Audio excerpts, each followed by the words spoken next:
Subject verb agreement. जब हम लोग किसी भी सेंटेंस को फॉर्म करते हैं तो हम लोग का सेंटेंस का स्ट्रक्चर कैसे होता है? Subject plus verb plus object. तो सब्जेक्ट जो होता है उसके अकॉर्डिंग वर्ब चेंज होता है। अगर सब्जेक्ट सिंगुलर है तो वर्ब भी क्या रहेगा? सिंगुलर रहेगा। और अगर सब्जेक्ट प्लूरल है तो वर्ब भी प्लूरल रहेगा। तो इसका मतलब ये है कि हम लोग को पता होना चाहिए कि सब्जेक्ट कब प्लूरल होता है, तो उसके अकॉर्डिंग मतलब हम लोग को पता होना चाहिए कि सब्जेक्ट प्लूरल है तो वर्ब भी प्लूरल यूज़ करना है, और अगर सब्जेक्ट सिंगुलर है तो वर्ब भी सिंगुलर यूज़ होगा। तो सिंगुलर सब्जेक्ट्स क्या क्या होते हैं इसको हम लोग देखेंगे।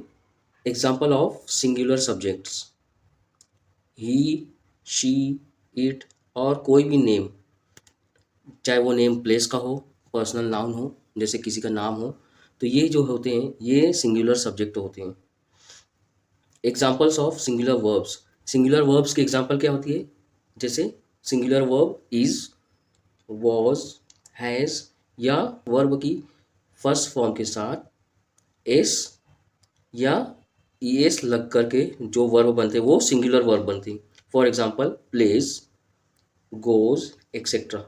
ऐसे ही example of plural verbs: plural verbs की पहचान क्या होती है? उसमें एस या ईएस होता नहीं है। For example play, go, run, walk. These are the examples of plural verb.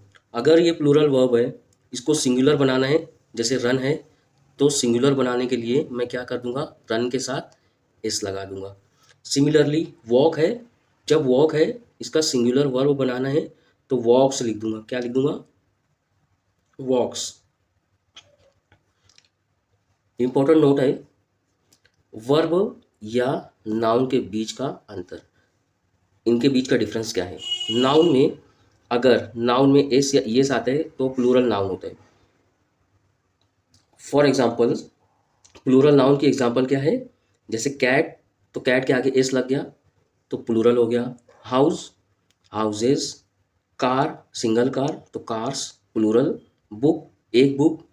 Books मतलब कई बुक्स तो प्लूरल नाउन हो गया। लेकिन याद रखना, वर्ब जो होता है, वर्ब अगर वर्ब के आगे एस या ईएस होता है वो सिंगुलर होता है। यानी नाउन के आगे एस और ईएस रहेगा तो प्लूरल रहेगा, लेकिन वर्ब के आगे अगर एस या ईएस रहेगा तो वो सिंगुलर रहेगा। ये याद रखने वाली बात है। फॉर एग्जाम्पल जैसे वॉक, ये प्लूरल हुआ। वहीं पे कैट्स, ये प्लूरल होता है, कैट्स में एस लग गया, वॉक में एस लगा नहीं है। अगर वॉक वॉक को मुझको सिंगुलर बनाना है तो क्या लिखूंगा मैं? वॉक्स। और जब वॉक्स लिख गया, ये वर्ब सिंगुलर हो गया, तो सब्जेक्ट सिंगुलर के साथ यूज होगा। जैसे ही वॉक्स, ही ही सिंगुलर प्रोनाउन है, उसके साथ क्या लगेगा? वॉक्स। ही वॉक्स।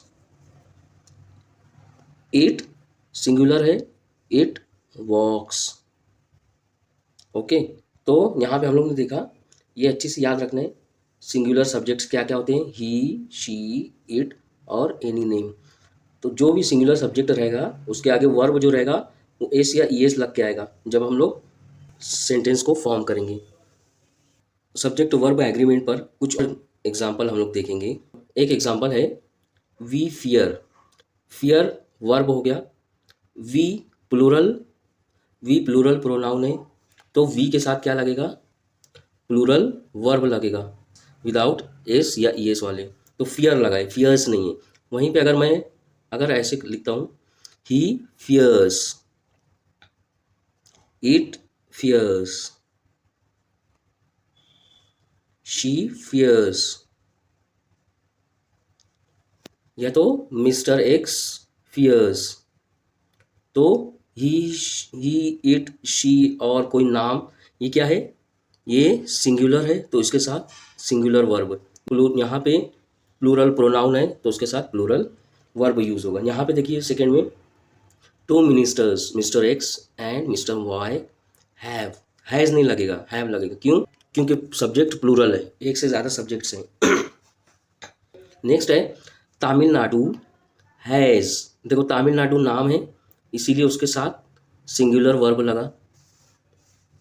हैज़, टू पर्सन प्लूरल है तो क्या लगेगा, वर। इस वीडियो में इतना ही। इसके सेकेंड पार्ट वाली वीडियो में हम कुछ रूल्स देखेंगे। If you are liking the video, please subscribe the channel.